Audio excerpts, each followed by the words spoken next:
O ex-presidente da República, Fernando Henrique Cardoso, Senado, foi o ministro da Calheiros, Fazenda à época do lançamento do Plano Real. Neves, meus companheiros de mesa aqui presentes, senhoras, senhores aqui presentes, parlamentares, amigos todos. Não é a primeira vez que eu venho a esse Senado da República para celebrar o fato de que nós conseguimos criar uma moeda estável e, a partir daí, as perspectivas para o desenvolvimento do Brasil se abriram e se estão consolidando. Mas eu venho com emoção cada vez que tenho o prazer de voltar a assumir essa tribuna, na qual eu me treinei vindo da academia, em épocas difíceis, quando nós jurávamos a Constituição, ainda era o regime militar, e em seguida dizíamos que faríamos tudo para mudar aquela Constituição. E foi aqui que eu aprendi nos embates com pessoas valorosas, não me referirei a nomes para não pecar por omissão, mas que aprendi aquilo que me parece essencial, que não se constrói nada no isolamento. A construção de uma nação não é fruto de uma vontade isolada. Ela é um trabalho de orivesaria e que requer uma convergência de esforços. E foi isso que nós fizemos quando nos tocou o momento de enfrentar a questão da inflação. Nós não viemos do zero. Os planos anteriores ensinaram. Muitos dos que trabalharam comigo na equipe econômica haviam trabalhado em planos anteriores, notadamente no plano cruzado. E a história não se faz a partir do zero. Ela vai se construindo, vai se refazendo, vai se remodelando e requer uma certa humildade para entender o que já foi feito, por que se errou, onde se acertou, como reatar os fios, como continuar e como levar adiante. Devo dizer que para mim foi uma surpresa enorme, quando eu era ministro de Relações Exteriores, ter sido indicado pelo presidente Itamar Franco para o Ministério da Fazenda. Foi mais que uma surpresa, foi quase que um susto, porque, na verdade, àquela altura, de ser deslocado do Ministério das Relações Exteriores, onde eu tinha alguma familiaridade com os temas, para enfrentar uma situação econômica, eu era o 4º ministro em 7 meses, era mais que uma aventura, era uma condenação ao fracasso. E o presidente Itamar teve a intuição de que talvez fosse o momento de colocar alguém que, embora não economista, pudesse convencer os outros, primeiro os próprios economistas, depois ao Congresso e depois ao país, de que haveria um caminho. E devo dizer que se não fosse a permanente atitude do presidente Itamar de apoio ao que eu estava fazendo, eu não poderia fazer. Na verdade, quando se tem que tomar decisões que afetam o conjunto do país, ou se tem um presidente que dá força, ou é muito difícil caminhar. O presidente Itamar deu força a tudo que eu havia proposto a partir das sugestões da equipe econômica e do diálogo permanente com o Brasil. Eu entendi, desde o primeiro momento, que o desafio era aquele mesmo. Me recordo que eu estava nos Estados Unidos, voltando do Japão, quando fui surpreendido por uma ligação telefônica do presidente Itamar e que me perguntou se eu aceitaria ser ministro da Fazenda. Eu fiz tudo para que ele não mudasse o então ministro, que veio a ser senador mais tarde, Eliseu Rezende, porque eu acreditava que o ministro Eliseu Rezende estava fazendo um esforço para reconstruir as nossas finanças. O presidente Itamar me disse, eu vou conversar com ele, mas eu acho difícil. Eu retruquei, presidente, eu tinha intimidade com o presidente. Eu estou longe, não quero faltar à sua confiança, mas, por favor, mantenha o Eliseu. E recebi um recado do presidente Itamar, eu estava jantando na casa do então embaixador Sardenberg, eu recebi um recado mais tarde, por intermédio da esposa do embaixador Sardenberg, que o presidente da República não precisava mais falar comigo. Eu fui para o hotel feliz, porque, bom, continuo ministro da Fazenda. Acordei com a voz indignada da minha mulher, que disse que eu havia sido, na verdade, nomeado ministro da Fazenda pelo presidente Itamar Franco. E que ela não entendia por quê e como é que eu tinha sido louco de aceitar. Eu ainda tentei dizer que não tinha aceitado nada, ela não acreditou, até que mais tarde o secretário-geral do Ministério, que era o embaixador Lampreia, me telefonou e disse: ministro, o senhor agora é ministro da Fazenda. Bom, eu assim virei ministro da Fazenda. A primeira coisa que fiz foi, com humildade, chamar aqueles que eu acreditava que poderiam me ajudar.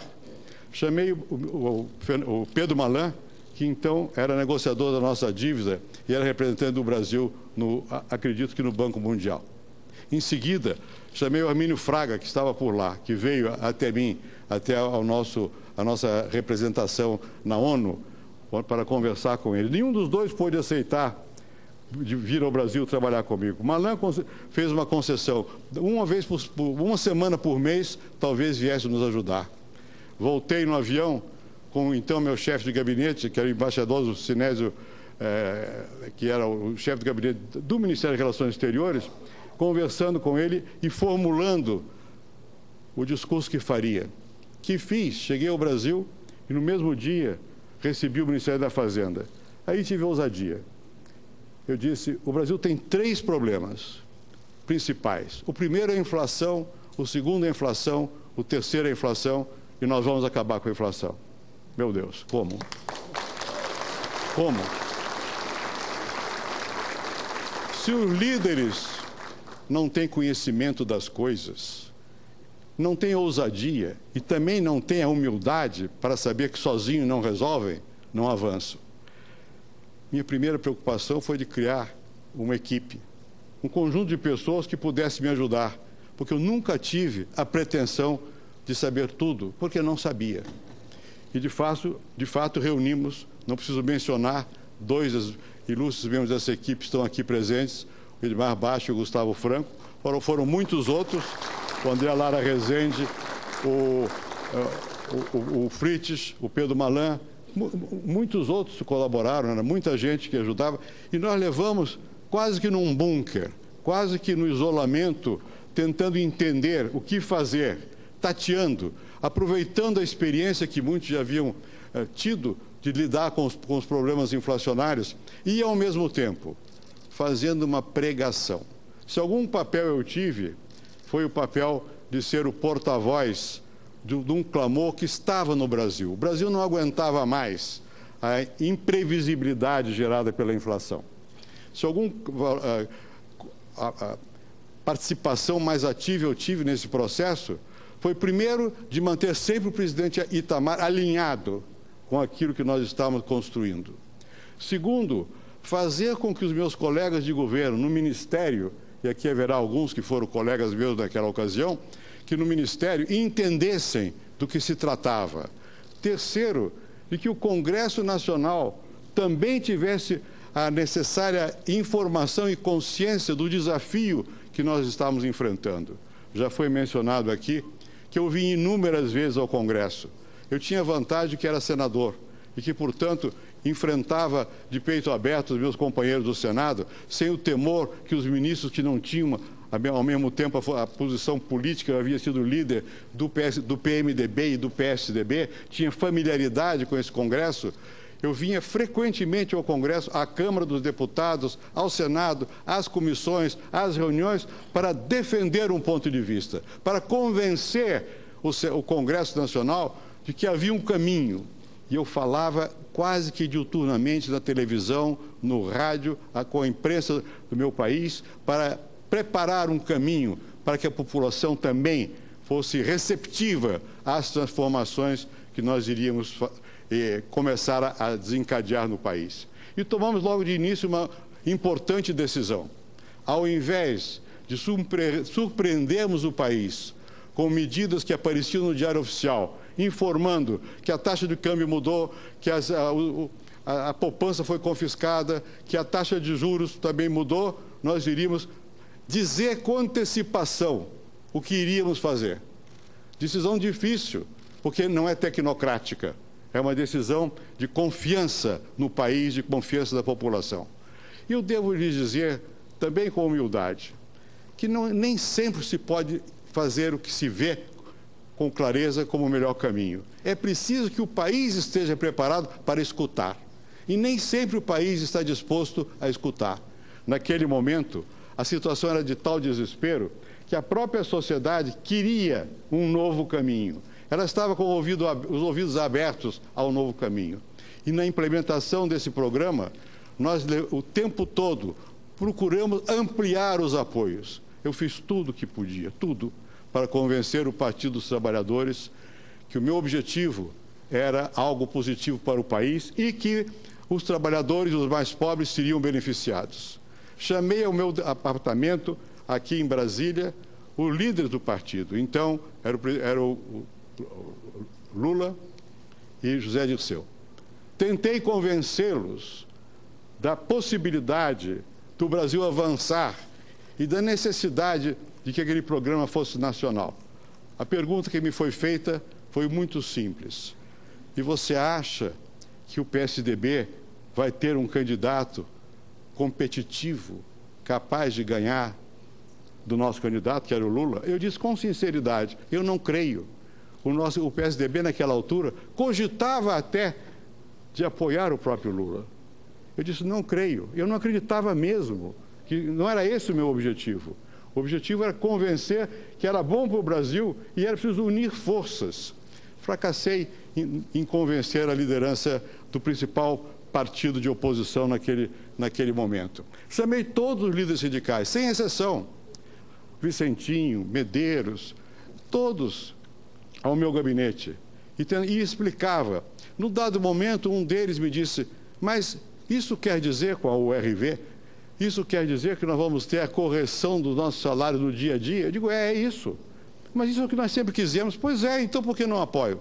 Eles entendiam e, não obstante, iam para a imprensa e diziam o contrário. Esse plano é de austeridade, mais uma vez a classe trabalhadora vai sentir o peso da repressão salarial, mais uma vez a reconstrução das finanças vai ser feita à custa do povo brasileiro. Era mentira. E sabiam que era mentira.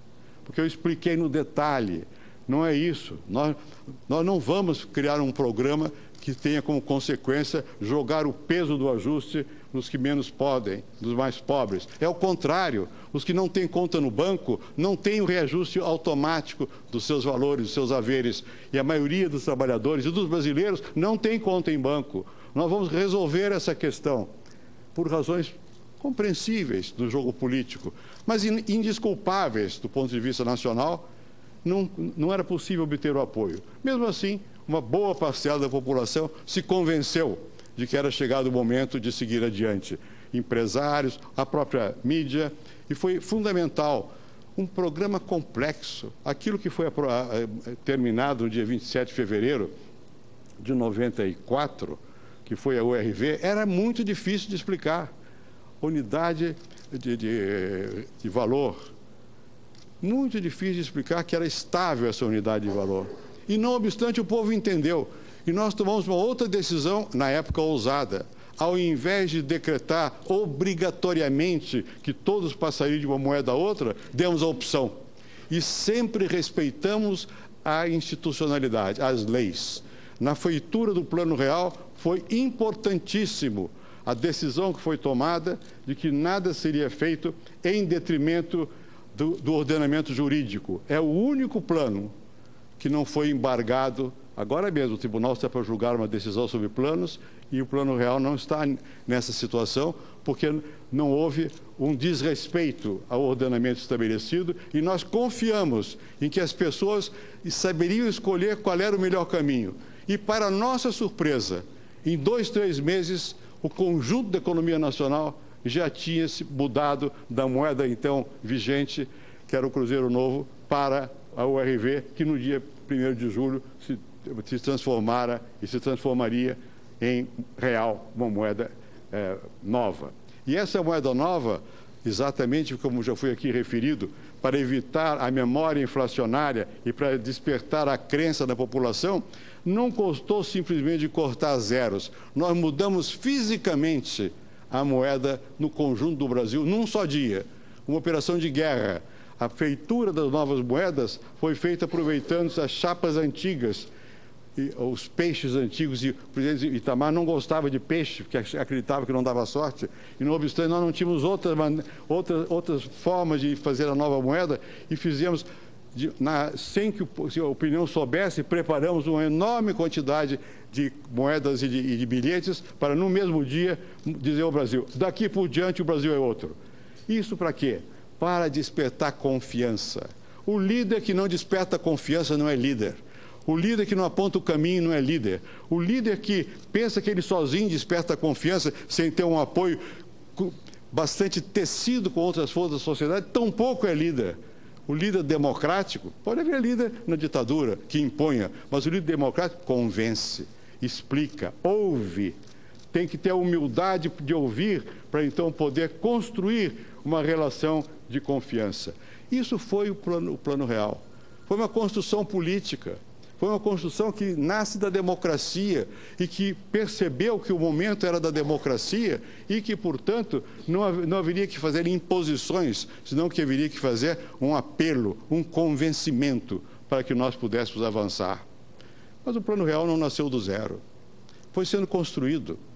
Foi muito difícil, nós estávamos em moratória. Foi muito difícil romper com a moratória. Eu era líder do governo, tinha sido designado pelo presidente Itamar Franco e mantido pelo presidente Sarney. O dia que, pela manhã, o presidente Sarney me pediu que fosse ao Palácio Alvorada, juntamente com o líder do governo na Câmara, e fomos à Alvorada, e o presidente Sarney nos disse que o Brasil iria entrar em moratória. E pediu que nós convocássemos os líderes para comunicar com antecipação, porque naquele mesmo dia haveria moratória.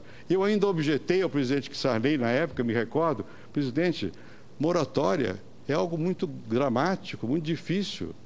E aqueles que hoje estão nas ruas pedindo para suspender o pagamento das dívidas não vão aplaudir no dia seguinte o seu gesto corajoso da moratória. Na verdade, o presidente Sarney não tinha alternativa, porque tecnicamente nós não tínhamos mais como fazer frente às nossas dívidas, nós estávamos quebrados, não era em moratória. E o Brasil entrou em moratória. Para poder reconstruir a confiança, não só foi feito o que disse aqui a respeito do real, que todos mencionaram, e já me referirei aos discursos que me precederam, mas nós tivemos que reconstruir também a credibilidade junto aos nossos credores. Não foi fácil, não vou entrar em detalhes, foi muito difícil. O Fundo Monetário Internacional, isso é pouco sabido, não apoiou o Plano Real. Uma certa altura, quando o ministro Malan, era então presidente do Banco Central e eu ministro da Fazenda, combinou comigo que ele iria a Washington para renegociar a possibilidade da moratória e também do Plano Real. Uma certa altura, ele me pediu que fosse aos Estados Unidos, porque ele não via condições de nós termos a nossa perspectiva aceita pelo Fundo Monetário. O presidente do Fundo Monetário, na época, chamava-se Michel Candesu, que, por coincidência, eu já o conhecia, porque eu sou amigo do ex-primeiro-ministro da França, Rocard, que era muito amigo do Candesu. Chegamos lá, eu cheguei no Fundo Monetário, e o Candesu me convidou para ir a uma sala isolada com ele, e me disse o seguinte: olha, eu tenho simpatia pelo esforço de vocês, mas eu não consigo convencer os nossos técnicos aqui de que o Brasil vai realmente fazer alguma coisa séria, porque a situação brasileira é frágil, o Congresso estava naquele momento com um processo gravíssimo do chamado CPI dos anões do orçamento, o presidente da República era o vice-presidente, tinha havido um impeachment, a sua equipe é jovem, é competente, mas não é experiente, eu não consigo convencer, mas eu estou convencido que vocês estão indo pelo bom caminho. E me leu uma carta que ele tinha escrito em francês, na véspera, que ele estava num jantar. Nós estávamos conversando em francês, isso sempre ajuda, porque os franceses gostam, né? Ele disse: eu não posso dar o apoio, eu vou dar a você esta carta onde eu dou o meu aval pessoal, mas não é o aval do fundo.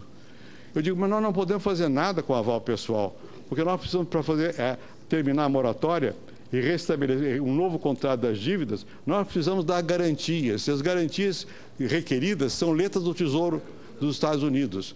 E sem o aval do fundo, o Tesouro não vai emitir uma série especial das letras para o Brasil contar. Aí ele sorriu e me disse: vocês já têm essas letras. É verdade.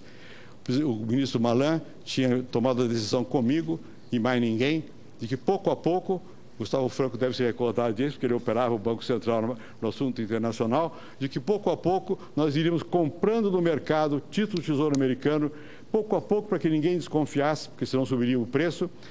Mas é claro que o Fundo Monetário descobriu que nós estávamos operando assim. Digo de passagem que eu tive que vir a uma comissão do Senado aqui e um senador desabusado que quis insinuar de que ali teria havido como se diz hoje, um mal feito naquelas contas. Digo, olha, ainda bem que você não é meu aluno, que eu te daria 0 em economia. Como eu era senador também, eu tinha liberdade, e ele era suplente senador, na verdade. Eu tinha liberdade para dizer duramente a ele, não diga bobagem, rapaz, porque o que nós estamos fazendo é uma coisa meritória para o Brasil, e foi feito. E com esse fato, eu ainda tive que aduzir ao Candace, mas é preciso depositar esses títulos no FED, e o FED não vai aceitar. Eles não precisa, basta depositar no BID, Banco Interamericano, dirigido por Henrique Iglesias, que era amigo do Brasil. E eu fui ao Banco Interamericano e nós concordamos com isso. E graças a isso foi possível começar a renegociação das dívidas, e eu creio que em outubro ou novembro de 93, o Malan, então presidente do Banco Central, e eu fomos para Toronto, no Canadá, e assinamos uma manhã inteira novos contratos de dívida, porque o Brasil tinha 700 bancos credores. Havia um sindicato que dirigia isso tudo, para nós reconstruirmos a possibilidade dos mercados financeiros se abrirem ao Brasil. Em suma, estou contando esse detalhe para mostrar que o Plano Real não foi simplesmente de um momento para o outro mostrar ao país, temos uma mágica, não foi, foi trabalho. Trabalho duro de reconstrução das instituições, da credibilidade do país. Fomos ganhando credibilidade pouco a pouco. E tivemos sempre a consciência de que era um começo e que levaria muito tempo. E aqui vários do que falaram anteriormente mostraram o tempo que isso tomou. Como refazer a dívida dos estados? Ninguém pagava ninguém. Como refazer tudo isso aqui internamente? Como desindexar a economia, que foi sendo parcialmente desindexada? Como reconstruir as instituições? Isso foi um trabalho insano e foi feito.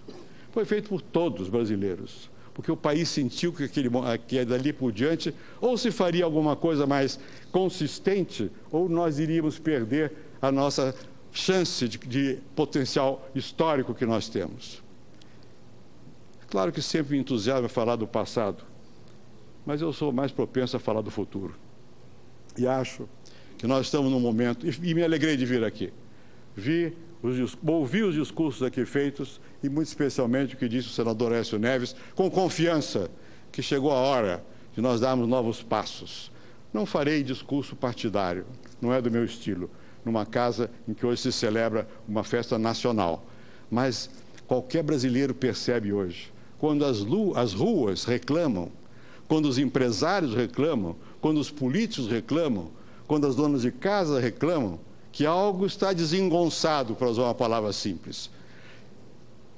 É hora, de novo, de nós termos humildade. Os que hoje mandam, ao invés de se cerrarem nos seus escritórios e pensarem que tecnocraticamente resolve as questões, é hora de se abrir o coração, dizer a verdade ao país. Muita coisa foi feita, não foi só o Plano Real, nem foi só o meu governo, longe disso. Não sou, como vou dizer, ingênuo ou maldoso para imaginar que tudo foi feito no passado e nada foi continuado. Muita coisa foi continuada. As bolsas que nós começamos, o presidente Lula expandiu.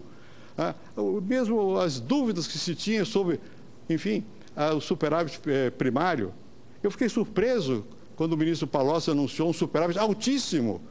Eles sempre criticaram o superávit, mas ainda bem que perceberam que ou fariam isso, ou o que tinha acontecido no ano 2002, que foi o medo injusto de que os mercados ficaram possuídos pela eventual eleição do PT.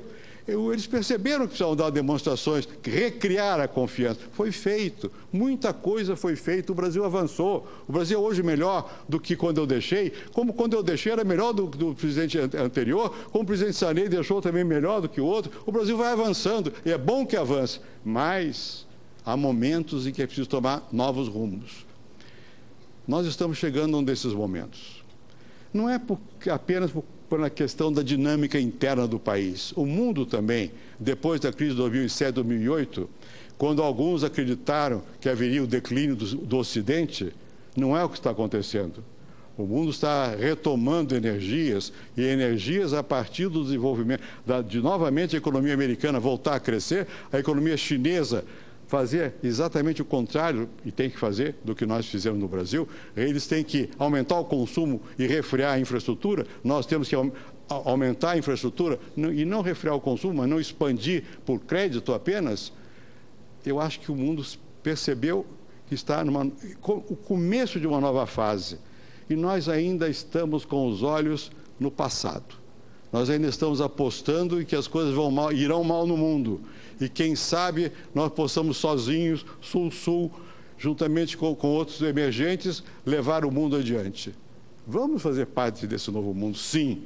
Temos todas as condições para avançar mais nele, mas temos que abrir nossos olhos. A economia contemporânea é a economia do conhecimento. Ela requer inovação. Requer fluxos de inovação. Aqui foi dito, e é verdade, que a taxa, eu creio que foi o senador Aécio que mencionou o dado, a taxa de crescimento da produtividade é quase nula no Brasil. Isso é fundamental. Crescimento é produtividade. Não basta, tem que redistribuir ao mesmo tempo, mas é produtividade. E nós descuidamos disso. Nós estamos sentindo, nós brasileiros, estamos sentindo, está pulsando que chegou o momento de uma nova palavra, mais moça, mais forte, abrir horizontes novos para o Brasil. Não é abrir horizontes novos cuspindo no presente e no passado, mas é abrir horizontes novos, dando um passo adiante e mostrando ao país quais são os problemas. Eu vou dizer o que talvez seja imprudente, mas enfim, eu fui senador por muitos anos. Nós temos vários problemas. Muita gente me criticou pela falta da reforma política no meu tempo. Tentamos reformas parciais. Muito bem. Agora, não dá mais. Não dá mais. É clamoroso que nós não podemos conviver com um sistema político eleitoral que gera fragmentação partidária. Com 30 partidos e 39 ministérios, é a receita para a paralisação da administração. Não dá mais. E esse não dá mais não deve ser visto como a imposição da vontade de uma facção sobre os outros. Tem que ser visto como a necessidade de um entendimento nacional, que tem que enfrentar essa questão com clareza, com firmeza. Não dá mais. Também está visto que a paralisação das reformas, que houve uma paralisação das reformas, cobra seu preço nesse momento. Cobra seu preço pela ineficiência, não só da máquina pública. A ministra Gleisi Hoffmann deu uma entrevista ao deixar o ministério, onde dizia singelamente, a máquina não responde. Não responde por quê? Porque os incentivos estão errados e porque houve uma infiltração partidária na máquina pública. Isso não pode continuar. Isso tem consequências negativas para o desenvolvimento do país. Também é visível que levamos muito tempo para descobrir que o Estado sozinho não dá conta de aeroporto, estrada, energia, não dá conta. E não levamos tanto tempo assim para tirar a energia das agências reguladoras. Foi rápido. As agências reguladoras hoje já não têm a força que deveriam ter. Estão infiltradas por interesses de todo tipo. E está visível que nós precisamos fazer leilões, sim, mas temos que ter uma vigilância do setor público através das agências. E esses leilões foram paralisados vários anos. Agora se comemoram outra vez. Meu Deus, é concessão. E o que é que eu fiz com a telefonia? Não foi concessão? É a mesma coisa. Por que ter medo de dizer as coisas? Por que ter medo? Por que não dizer claramente ao país? Não precisa nem dizer, perdemos tempo, erramos. Simplesmente dizer a verdade. Olha, tem que fazer. Nós custamos um pouco, estamos atrasados e perdemos o momento da bonança, perdemos o momento da fartura de capitais, perdemos o momento em que os olhos estavam voltados para o Brasil. Não quer dizer que amanhã não possamos recuperar. Eu sou muito confiante no Brasil, não sou derrotista, não sou pessimista. Não, eu falava muito da fracassomania, agora a presidente Dilma fala dos pessimistas. Bom, eu não sou desse lado, eu sou do lado do otimismo, mas otimismo com realismo, dizendo a verdade ao país. Está na hora de dizer de novo ao país, olha, não só vamos ter que fazer uma reforma política, vamos ter que fazer de novo um impulso grande na infraestrutura com regulação governamental, mas com capitais privados. Vamos ter, sim, que enfrentar a questão que todos falamos, é difícil de enfrentar, que é da educação, que é fundamental e que requer uma inovação muito maior do que nós já estamos imaginando, porque o que ensinar não é só... Nós não sabemos mais o que ensinar, mudou tudo. O que se ensina? Quanto tempo se leva para a formação? Qual é a metodologia? Precisa sacudir o país nessa matéria, e eu não tenho fórmula, estou apenas dizendo que é preciso abrir o jogo. É preciso voltar a entender, por sorte há sinais positivos, de que a lei é igual para todos. Todos somos iguais, pelo menos perante a lei. Pelo menos perante a lei. E chegou a hora de reconhecer que a situação de insegurança das nossas cidades atinge a todos. Os ricos que se protegem com escolta e os pobres que não têm escolta para se proteger. E tem medo das ruas. E um país cujas ruas não são o abrigo do povo, mas é o pavor do povo, não pode ser um país que seja feliz. Nós precisamos enfrentar com seriedade a questão da segurança. Não vou continuar desfilando os problemas. Há muitos problemas, mas há muita possibilidade de avançar. Fiquei realmente feliz de ouvir os discursos que me antecederam. Não só porque louvaram, enfim, não o que eu fiz, o que o Brasil fez, que foi ter uma moeda estável e ter dado passos importantes, mas também porque abre perspectivas. E é preciso ter coragem de dizer as coisas, sem agressividade, mas com clareza. Já está passando da hora.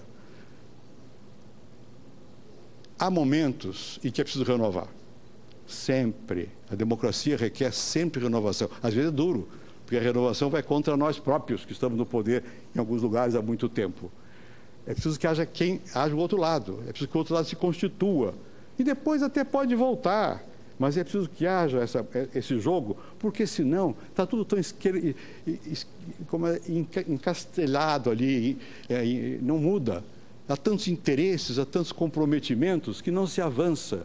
Está na hora, o Brasil está precisando de ar novo, sangue novo. E direi até mesmo, a minha geração já passou. Outro dia, conversando com amigos meus, são todos octogenários. Eu digo, nós já morremos, gente. Nós somos testemunhas, mas é verdade, não morremos no sentido que estamos aí, pelo menos, percebendo as coisas. Mas não dá mais, tem que passar para outra geração. O Brasil tem muita gente jovem, nós temos que confiar mais nos jovens, abrir caminhos para os jovens e fazer com que esse entusiasmo avance mais. Entusiasmo, etimologicamente, é Deus na alma, no corpo. Precisa de entusiasmo, precisa ter aquele brilho, aquela eletricidade no ar, que as pessoas digam, eu acredito em você, vamos em frente, está na hora, senadores. Está na hora de mostrar ao Brasil, há caminhos, venham comigo que nós vamos continuar sendo um grande país, somos um grande país. A estabilidade foi apenas o começo, está no momento de um novo salto. Muito obrigado.